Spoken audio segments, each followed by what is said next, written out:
We are 100% science-driven organization, right? We also invest with a lot of your higher education projects. Dr. Bart Ballard out of A&M Kingsville is a phenomenal partner and doing a lot of research studies. So we've got an arm of that as well, but we follow our mission to a T. And you know, a lot of people will ask me, why should I invest in Ducks Unlimited versus whoever else? We do a really good job of measuring ourselves, and so we promise to be at least 80% efficient on the funds that we raise every year. Low overhead. I think this past year we were at 84 cents on every dollar we raised went into our mission. And I think our admin cost is only about 3%. Being able to leverage our funding 4, 5, 6, 7 to 1 is another one.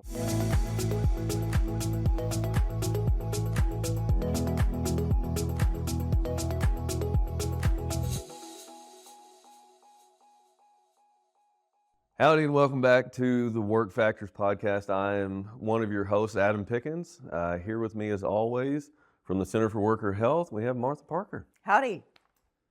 We are in episode, I'm not really sure at this point, but episode significant number of our podcast. And so thank you for joining us. We tend to look around for people that are interesting to us, that have interesting things to say. And we currently have a former student with us, is Bob Locke. And Bob, would you mind introducing yourself a little bit? Tell the folks about yourself. Absolutely. Thank you, Dr. Pickens. And I guess interesting is a good way to put it. Been caught a lot, but yeah, I spent a lot of time down here. I grew up in Ennis, Texas, and migrated south down here to College Station in the fall of 2007. And my undergrad was actually in a degree program called Spatial Sciences. The only degree offered in 2 separate colleges in undergrad. Yeah, big wow there. So I actually was through the ag school, the Dr. Knight's program, and yeah, spent the better part of 7.5 years down here, and a lot has changed since I left in 2015. Yeah, it tends to do that down here, doesn't it? Mm-hmm, absolutely. So how do y'all know each other? So, interestingly enough, Bob was a student worker in our department whenever, I don't know if you were hired immediately after I started, because no, I started in 2008. Oh yeah, no. So you were there. Okay, so Bob predates. No, I'm sorry. Opposite. I didn't start here till 2009, 10? yeah. Yeah. Or 10, yeah. So it was pretty soon thereafter. So Bob was a student worker while I was a young faculty member. Although You're still fairly young. still a young faculty member. But you know, whenever you have a student worker, you get to know them a little bit, and luckily Bob's an easy guy to get to know, and so we kept up with each other and followed Bob around a little bit through his career, and we're going to talk about that in a minute because it's quite the interesting detour that you've taken, but. You know, you went through health and safety. You've got a degree in an MPH in environmental health and safety. Started off that early part of your career, but then you took a detour, and a detour you're pretty happy with. Absolutely. I know you're not necessarily in health and safety right now. Correct. But what kind of got you interested in it? We're always looking for that. Obviously, working for Dr. McDonald, who was the department head at the time, spurred my interest. And so, as you mentioned, I was a student worker here for probably over 3 years. And luckily, in that role, obviously, you're just kind of a guy filling a desk for most of the time, but doing a lot of just easy work. And it was a great job for a student. But I got to meet a lot of the recruiters that were coming in and out all the time. And I will say, because I will forget about how good a job this department did on trying to find qualified students and matching them up with recruiters. I mean, the amount of energy companies specifically that came through this school to recruit was phenomenal. As compared to in undergrad, you're just a number on a board, right?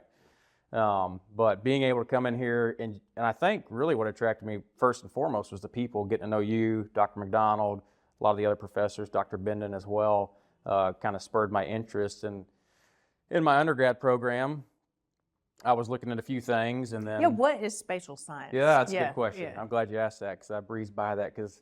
Because you didn't want to answer. The imagination can take you a lot of different ways. So, but it's a GIS map making emphasis program, right? So a lot of natural resource management, and so you can go. I actually interviewed. I remember with Anadarko when I was an undergrad as well. Pipeline mapping, Ducks Unlimited actually has a GIS department too, all of our project mapping, government jobs, obviously military and defense, and then Border Patrol as well. Those were kind of the few options I was looking at. But probably towards my senior year, Dr. McDonald was like, "Hey, what are you going to do after your undergrad?" I said, "Well, I'm looking at this, I'm looking at this." And he said, "Well, have you ever considered taking the GED?" I said, "No, sir." And he said, "Well, You mean the GRE? I'm sorry. Yeah. Yeah, the GRE. You're like, you got out of high school. Yeah, Maybe. barely. I was gonna say, I feel like there's probably more to that story there. Woo. It's 3-letter acronym. But he had mentioned, luckily, getting to meet a lot of the recruiters coming out. He said, "Hey, some of these guys are asking about you, and you got to look into going to grad school here."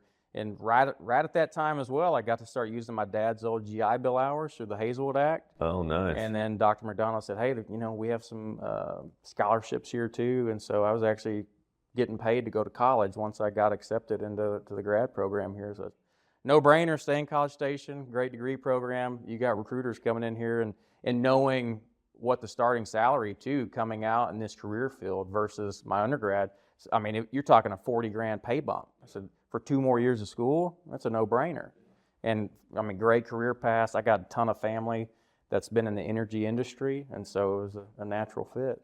Well, and you talked about the getting paid to go to school here. That's one of the things that we still have going on. I mean, we have the NIOSH training program, and we've got 6 fully funded students every year right now that we're paying to go to school. Yeah. I mean, gosh, what a great opportunity. I was one of the NIOSH students. And I was a NIOSH kid. Yeah.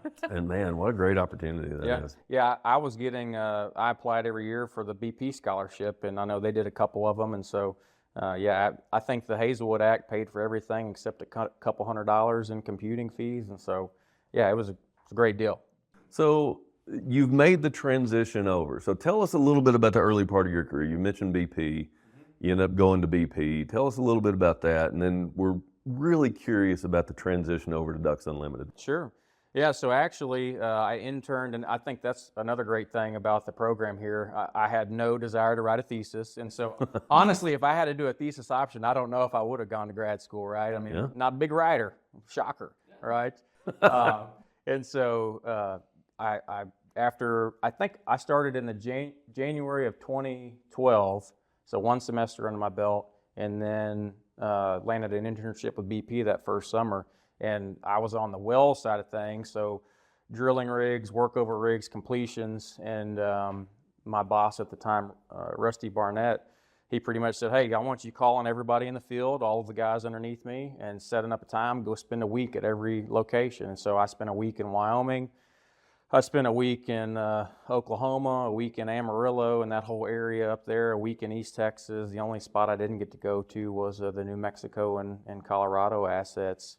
But being able to do that and kind of doing everything on my own, I mean, the amount of exposure I got in the field that summer was insane, only being 6 months into the program.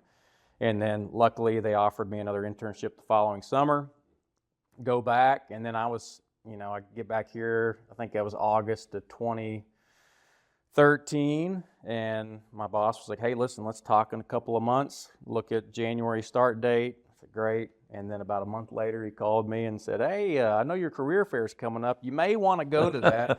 He said, "We're getting put on a hiring freeze." I said, "Oh." And so went to the career fair, but then I also, in addition, the Kyle Field redevelopment was going on. And I took a resume over to one of the trailer houses down there and got an interview with Manhattan Construction and landed a job there. I was still actually taking classes, and they worked around my schedule, but I was a safety advisor for the general contractor on the Kyle Field redevelopment. So being a 3 or 4-year-old kid, I say kid, guy, and there's 1,500 workers on site, that was a shocker. But you talk about some phenomenal firsthand experience. I mean, when there's that many people out there every day, you get to see a lot. You get to learn a lot. And you're in a somewhat familiar environment. That's right. Right. Yep. And it's like you're at home, but not at home. Yeah. And getting to stay in College Station and being an Aggie, getting to work on Kyle Field was something really neat. And then luckily, it was actually the day after we blew the home side down on Kyle Field. BP had called me and said, hey, we've got a position in Wyoming to start in January if you'd like to come up. I said, absolutely. So from there, graduated in December of 13, and spent a year on Kyle Field, and then moved to Wyoming in January of 2015. Ooh. So a Texas kid going from Texas to Wyoming in January, as you can imagine, was a shocker. That's a whole new wardrobe you got there. Yeah, there was a major shift in wardrobe and learning how to drive again. So. Oh yeah. But getting to move to Wyoming as an outdoors guy obviously was great. I mean, I had a 150-mile commute round trip every day, so that wasn't my favorite part. But again, I actually transitioned to the operations side of things with BP then. So I was working more with all of our operations technicians, everything that basically after the oil was out of the ground, what do we do now? And working with all of our contractors and employees for BP that were pumpers and operations technicians. And so it was great getting to see kind of both sides of the business then. Had a great boss, a great team up there. And so it was a really good leadership opportunity as well up there. So would that be considered midstream? No, so that's still upstream. Okay. Mm-hmm. And so basically we controlled everything until our gas went to sale, and Williams, it was our midstream company there, and they took over from there. And then we had some other liquid haulers as well that would come and haul everything out of our tank batteries. So your business unit was North American Gas, right? Yes, sir. Yeah, it was North American Gas, and then they actually started calling it Lower 48. Okay. Yeah, now I think it's called BPX. Gosh.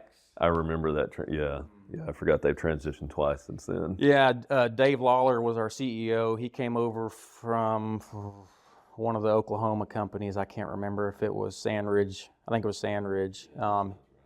He came over and took over to try and run things, because after Macondo, there was a lot of things that were put in place that were more intended for offshore versus onshore, and so we weren't making much money. And so bringing him on board, I think he really set some things moving in the right direction. And to my knowledge, he's still the CEO there. So I think that sounds right. Yeah.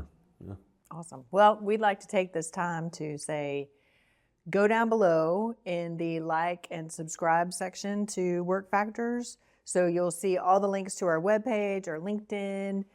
You can fill out a form, and you can enter a drawing to win an ergonomic evaluation. One of our ergonomists will come and help you at your workplace. So be sure to like and subscribe below. Tell us about the transition to Ducks Unlimited. Sure. Yeah, it was actually the hardest part about making the transition was calling my boss and letting her know, she was 8 weeks pregnant at the time, that I was going to make a career change. And I wasn't looking for any other positions. You know, I had planned to get back to Texas at some point with BP, hopefully in East Texas. Nothing against Houston, but I didn't want to live in Houston. But luckily I had our leaders, we're a volunteer-run organization. We've got over 600 staff members now, but volunteer-run. And I had a senior volunteer call me and let me know that this position popped open, and that he said, hey, you know, if you're interested, you should apply for it. And so my position, I'm now our Senior Director of Development for North Texas, but when I took this role, I also covered Oklahoma and New Mexico. And so basically right now I work in development fundraising. So I work with individuals, companies, and foundations to directly support our conservation work. And so it was funny, because when my wife and I were driving down here today, we were looking at some of the similarities between old job, and I say new job, I've been here 7 years now, and just looking at the amount of folks that I'm able to work with now. And then also when I was with BP, you know, you're working with folks in the field every day, but then you're also working with executives as well, preparing presentations, going over trending leading indicators, right? And right now, I mean, I work with folks like all of us every day, and then I also work with people that run companies and are very successful, and foundations, and talk to them about our conservation work. And so, yeah, it was a crazy. It was just weird thinking about it, because I was only in that role in Wyoming for about 2.5 years, and I wouldn't say jumping ship, but moving out of the career path that you go to school for I was a little hesitant there, right? But being a volunteer for Ducks Unlimited now over 15 years, and I actually chaired the college chapter at Texas A&M when I was here, and that's kind of how I cut my teeth with Ducks Unlimited. Being able to know the people and the staff, that made the transition pretty easy. Well, and you mentioned it, 2.5 years at BP. I mean, I believe it's called their Challenger program. Is that correct? Like, it's for early career development, and yeah. it's 5 years. I mean, Yeah. you were still just halfway through being a newbie there. Yeah. Yeah, believe me, that one of the other tough things was they'd put some other incentives in place. They'd gone away from a pension, and they said, hey, we'll do these other restricted stock performance, bonuses, and so I left some of those on the table too. But yeah, and most of your big energy companies too, they do a really good job of when they bring students out of either undergrad or grad programs of training them up and putting them in the field. I highly encourage anybody that's in the degree program here, if you get an opportunity to spend more time in the field, Houston, if you like Houston, cool, whatever, but man, get out in the field, work with those guys hand in hand, and that experience will go a long way. So you're a fundraiser, basically, for Ducks Unlimited. Then. Emphasis on fun. Yeah, Right. he's a fundraiser. That's right. Fundraiser. Yeah. Oh, I see how you did that. Yeah, and so we're a nonprofit organization, and so we fundraise primarily. We've got our development program, and then we've got a grassroots program as well. So when I was a volunteer here, I was a volunteer in Wyoming. I still volunteer in the local Granbury chapter where I live.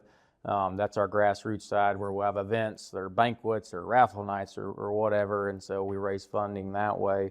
And then we also have a policy arm too, and so we do a really good job of matching our private funding with public funding.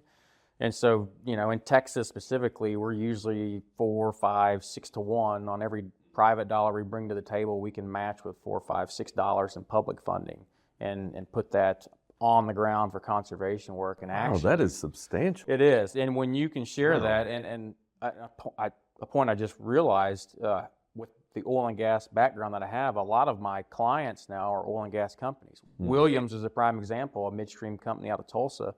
They were our midstream provider in Wyoming, and we're great partners up there. And Williams is my probably biggest client in the region, and so they are investing in project work in the areas where they operate, and so they're doing a lot of things in Louisiana right now, partnering with us, and then we've done some projects in Kansas, in Virginia.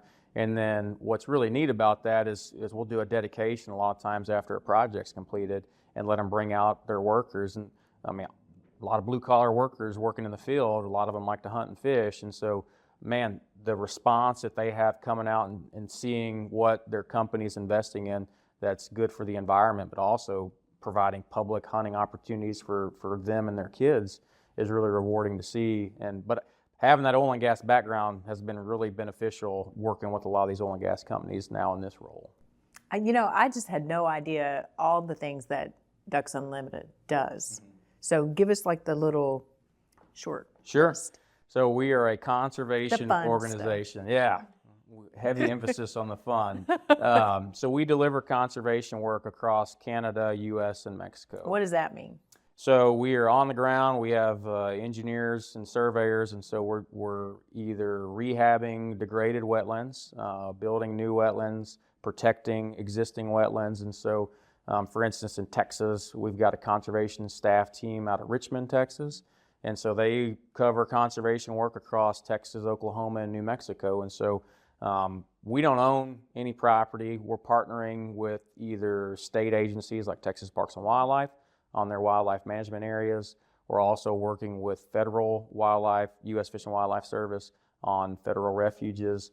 And so they actually will hire us out to come out and do a job. And so prime example, the Richland Creek WMA, just in between Corsicana and Palestine, we're doing a new 200-acre what's called a moist soil unit there, right? And so we'll go in and we'll build levees around this unit, put in a water control structure, catch water during a flood event out of the Trinity River, hold the water on there for as long as they want, and then they can pull these boards out of the structure to slowly release the water out when we don't need it during waterfowl season, and allow a lot of good native grasses and plants to grow for waterfowl habitat. And what's really neat about that project now is we're able to measure water quality benefits. And so that project, I believe, is delivering over 50 million gallons of water quality benefits annually. And so we've got companies like Pepsi, Coca-Cola, Microsoft, Facebook that have all invested in this project. And in return, with their investment amount, they can calculate X amount of water quality benefits annually.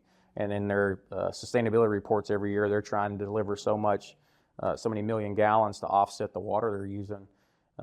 10 years ago, we knew we were impacting water, but we couldn't measure it. And now we've got ecosystem scientists that are actually able to measure that for us, and it has really changed the way we can fundraise. That's great. Yeah. That's great. As a development fundraiser, it's Yeah. ESG really works for you. That's right. It Yeah. does. Okay. So, absolutely. Because we are what we call ourselves nature-based solutions, right? And so wetlands are nature's kidneys, and so being able to clean up that water. And then we do some great stuff in the Panhandle. I know Dr. Pickens spent some time in the Panhandle. The things we do. Some of the best times of my life. That's right. The Playa Lake work that we're doing, we've got a brand new biologist up there. It's a new position, and so we work with Parks and Wildlife and do Playa Lake restoration up there. And so traditionally, ranchers needed water for longer periods of time for their cattle, and so Playa Lake is wet only certain times of the year, if at all, and so they would dig those out to hold water longer.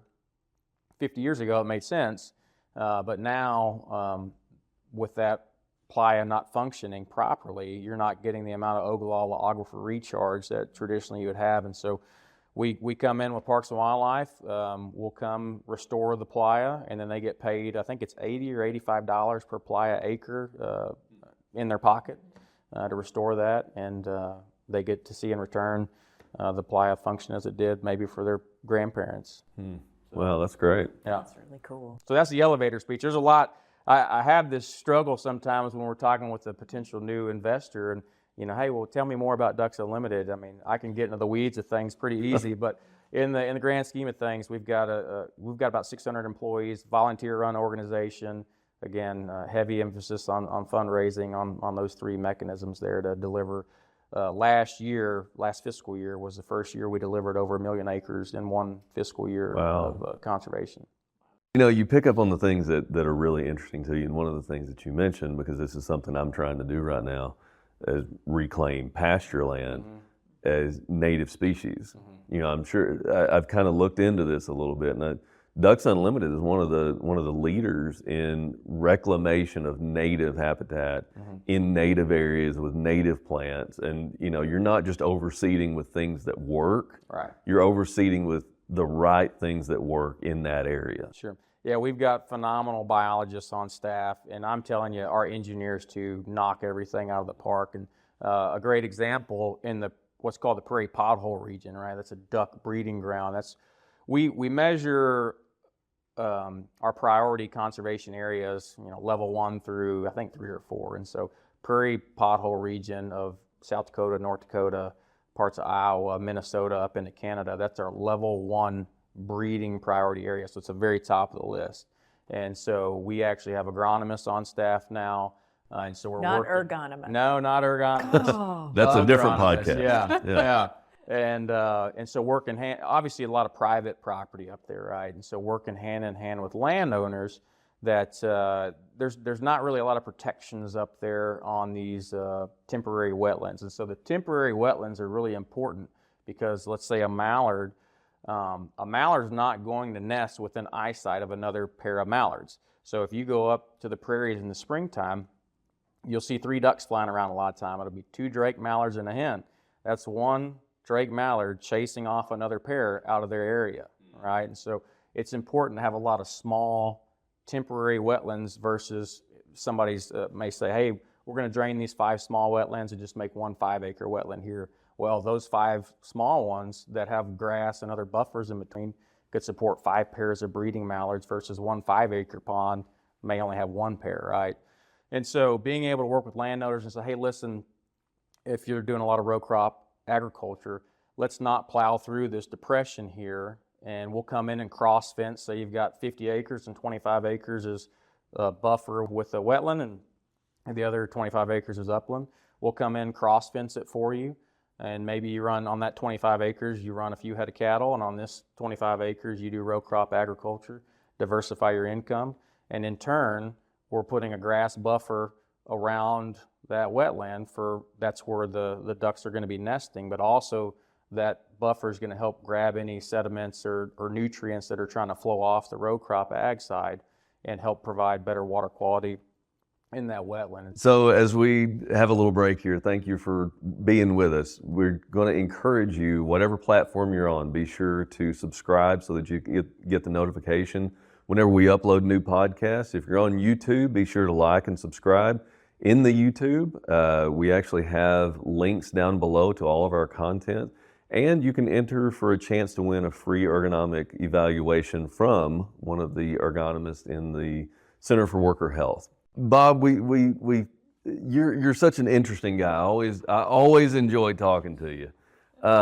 Again, it kind of makes me want to not be here. I got to be honest. I'm not trying to draw you away from the profession, Dr. Pickens, I promise. But you're effective at it.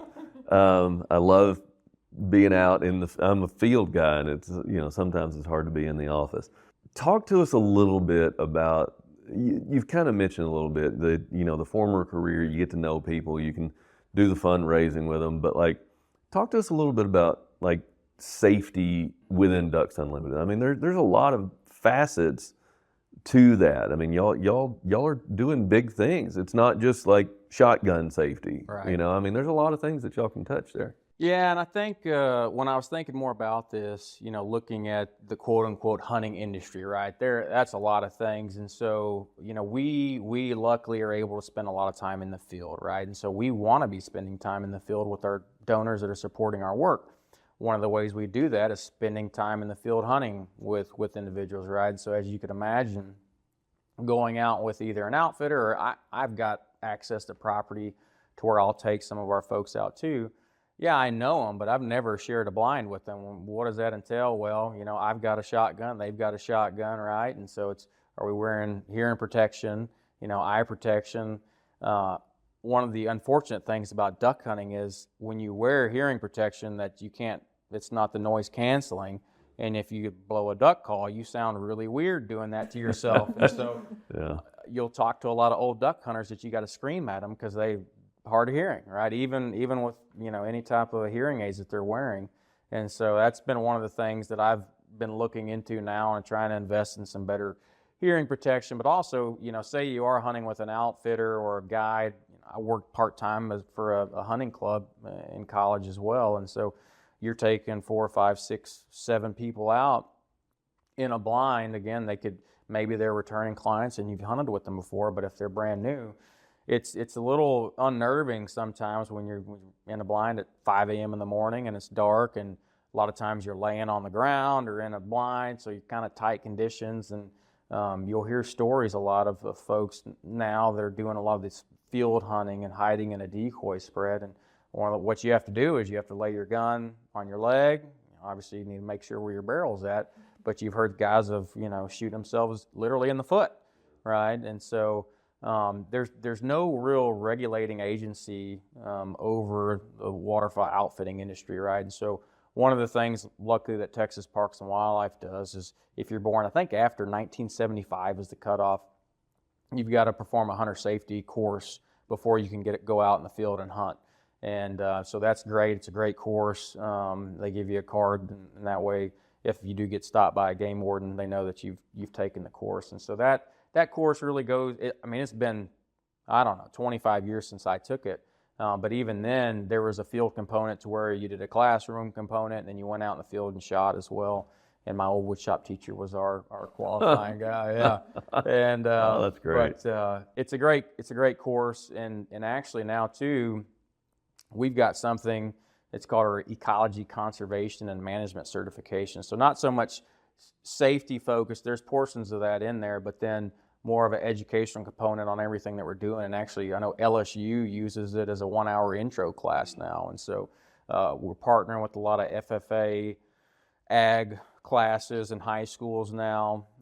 We're trying to get approved through each state's education agency. As you can imagine, that's a chore. Yeah, that's a big lift. Yeah, but anyways, again, so a lot of your outfitters, there's not a lot of regulations that they have to go and buy this or complete this before they can become an outfitter in the state of Texas specifically. And so I think that's probably one of the bigger challenges is again, being out in the field, and most of your guides are going to have dogs too, right? And so, for instance, when I take folks out in the field, and any outfitter I've gone with as well, once you get all your decoys and everything set up, there's a safety briefing, right? And so I'll make sure I tell folks, hey, listen, nobody shoots until I call the shot. If the dog's out, your gun barrel should be pointed straight up in the air, because accidental discharges. Because if you shoot somebody's dog, you may as well shot them. Believe me, it can get ugly. But being able to As owners of hunting dogs, that's right. We agree. Believe me, I know. Yeah, you got 3 hunting dogs between the two of Oh, us. I can only handle one. So, but being able to go over that with those folks in the field is key. And then within our industry too, Ducks Unlimited specifically, right? We got 600 employees. We have a lot of people spending a lot of time on the road. I mean, I had an 8-hour round tripper to Midland yesterday, right? I got home at 1 in the morning. So a lot of our regional directors that are putting on these fundraising events too, they if depending on how far away it is, they'll grab a hotel. But a lot of times people want to be up and help their kids get to school. So they're driving through the wee hours of the night to get back home. And I've talked to a lot of guys. We luckily haven't had very many instances of folks getting in accidents at that time of the night.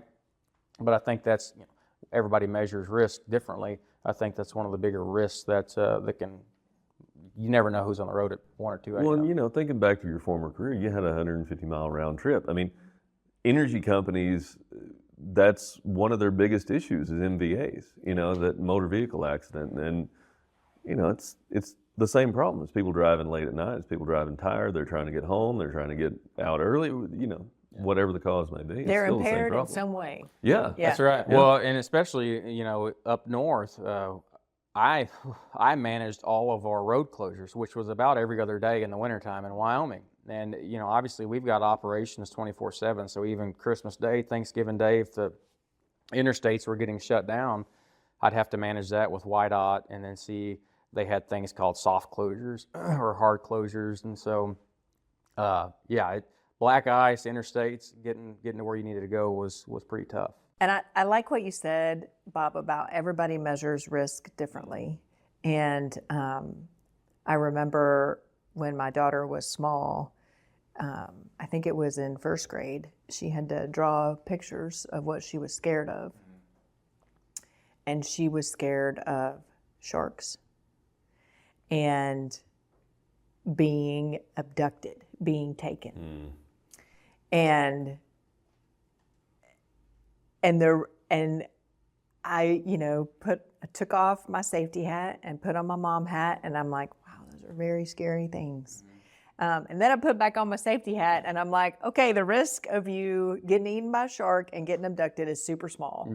The risk of you being in a car wreck with me on the way to school is so much greater. And Thank goodness now she's afraid to ride in the car. yeah. Fast forward about 20 years. And we did have a couple incidents on the way to school. Oh my gosh, wow. So I proved my point. That's a win. It was great. Yeah. But it is really interesting how we as humans tend to magnify, shooting ourselves in the foot and not really pay attention to the everyday, Sure. risks that we do without even thinking about it. I mean, we all drove here today and didn't think, we're behind the wheel of a death machine. Right. We didn't think that way. That's the title of this podcast, Behind the Wheel of the Death. Yeah. It is no longer work factors. I remember some of our leadership when we were in Wyoming, and we're talking about measuring risk, probability, severity, and we all agreed getting to work was the most dangerous thing we were doing. So, what is the funniest, wildest, weirdest thing that's happened to you in the field at work? oh boy. Whether it be in your energy experience or Ducks Unlimited or whatever you're thinking. In Wyoming, the areas we were working in was what's called a checkerboard property. So it looks literally like a checkerboard, a section of public land, a section of private land. A lot of ranchers up there had access to graze on both of those. And so it seemed like every so often, whether it be at night or whatever, there would be a cow just jump out in front of somebody's truck. And I can't remember who our lands guy was at the time, but every time there'd be a negotiation that would have to go in place, right? And sure enough, every single time there was a cow that was struck by a vehicle, it was the grand champion steer Of course it was, at the ag show the year before, and that's how we had to determine how much money was paid out for that.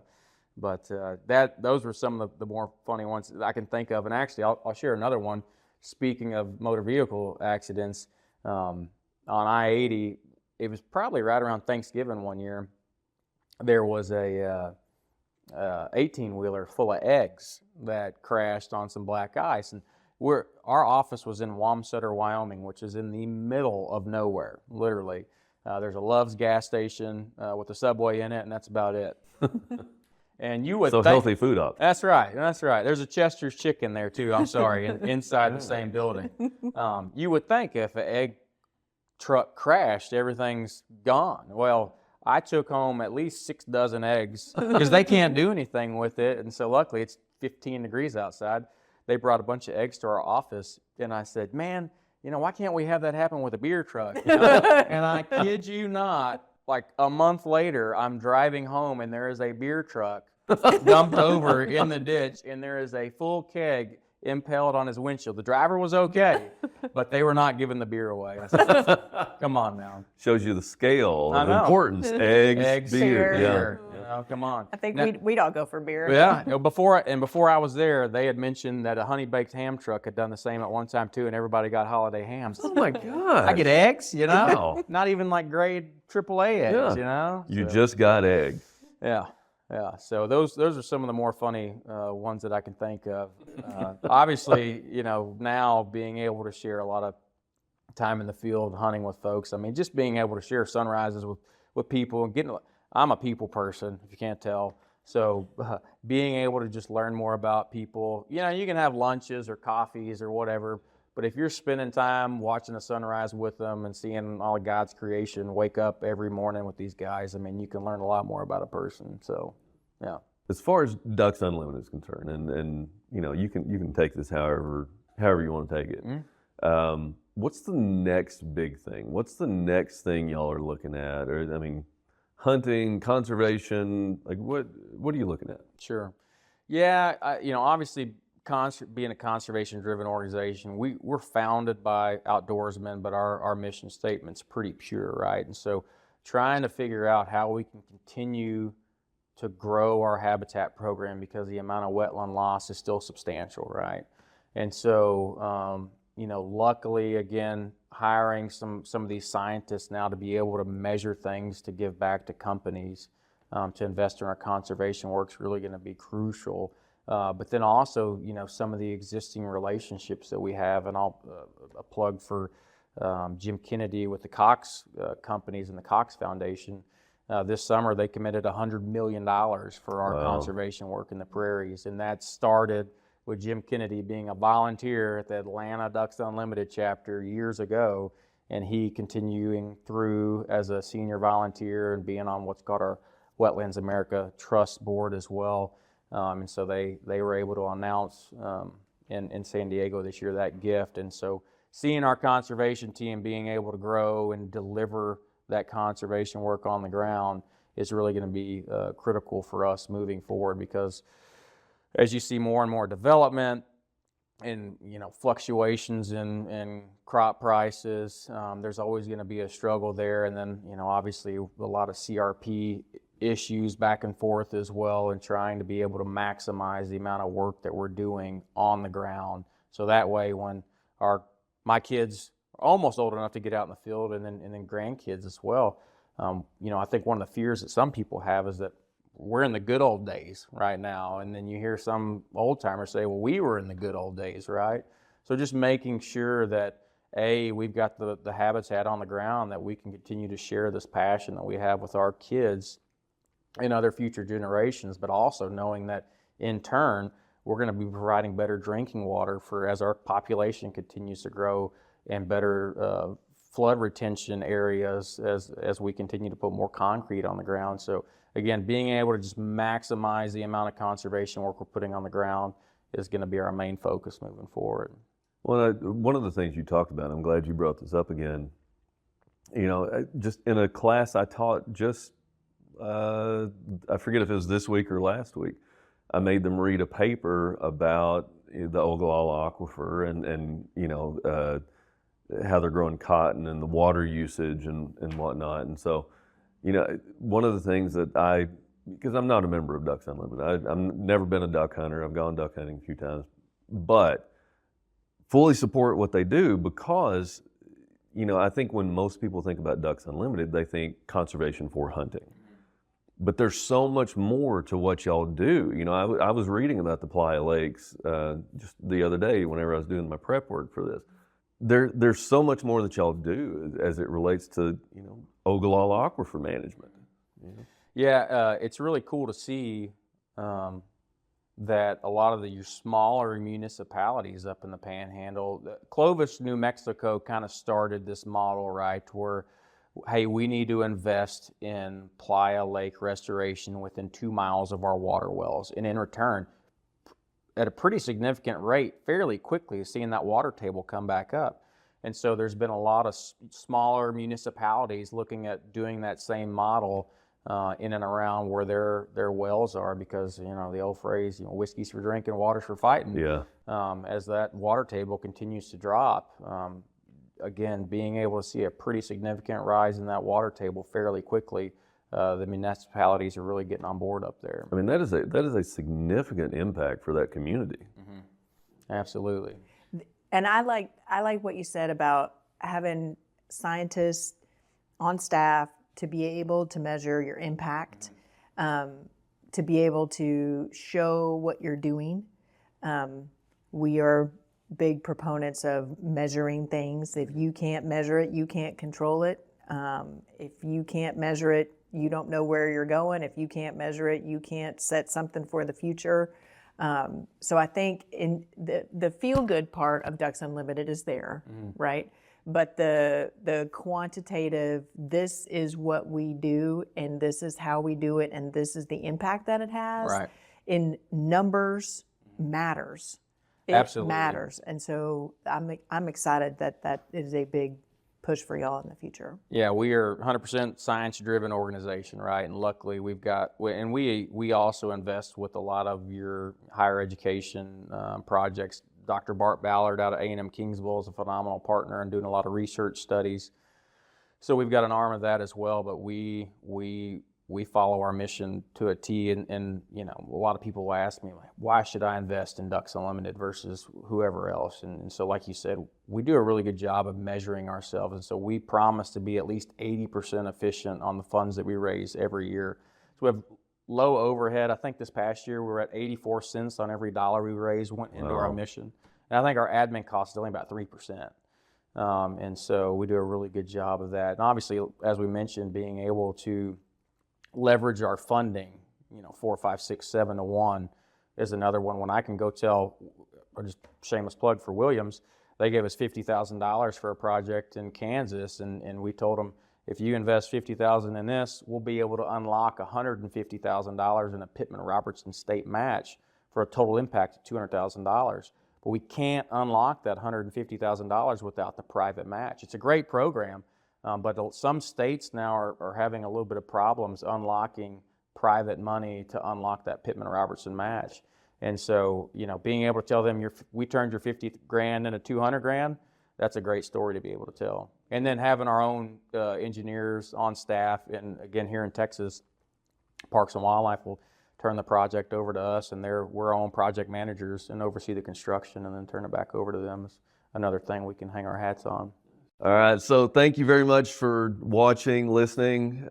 This has been our latest episode of Work Factors Podcast with Bob Locke, former student, former BP employee, current Ducks Unlimited employee, and fundraiser. Amen. Amen.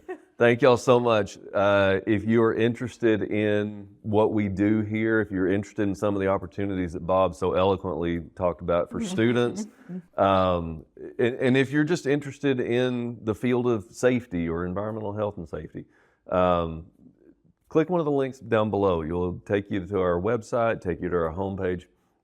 give you a pretty good idea of what we do. And if you're interested from there on, we have a lot of folks like myself and Martha who are more than willing to answer an email, hop on a Zoom call. We really hope that this has taken the opportunity to pique your interest in what we do here. So thank you all for listening. Martha? Thank you. And thank you, Yeah. Pickens. And Bob, amazing. Bob, as always. Pickens said this was going to be the easiest one. I did. Listen, And I had some fun. Yeah. I mean, I'm not going to degrade our other guests. Yeah. Well done. Thank you for watching Work Factors. Yeah, I told Martha early on, easiest one we're ever going to do. There you go. Yeah. Thank y'all for watching. We'll see you on the next one.